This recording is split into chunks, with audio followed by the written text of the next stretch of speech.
it was really very much a struggle at first when I first started out. So I had the scene where I got the opening scene for the book and I was super excited about it. So I was like, I got to write this down. So I go and I write down chapter one. And then I completely stopped for a little bit because at that point I hadn't quite figured out everything. I'm thinking, yes, this is awesome. And then there were those days where I would sit down, I would write the first word of a sentence, and I would stare at it and go, I have no idea what I'm doing. I really genuinely do not know whatsoever what to do here. I don't think anybody's going to read this. You always kind of have it in the back of your mind.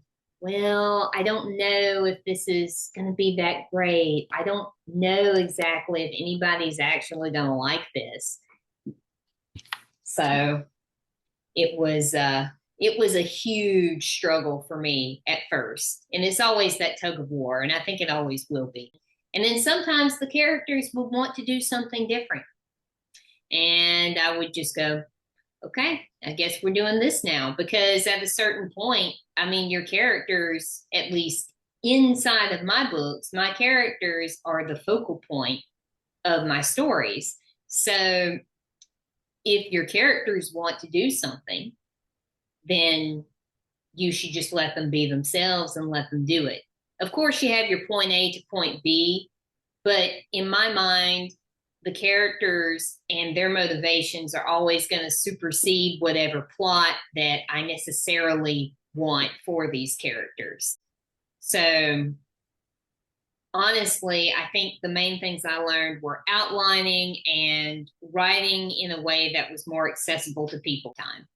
So I also had to think about that as well, because I would sometimes use words that you would find in a 19th century novel, but you don't really find that today.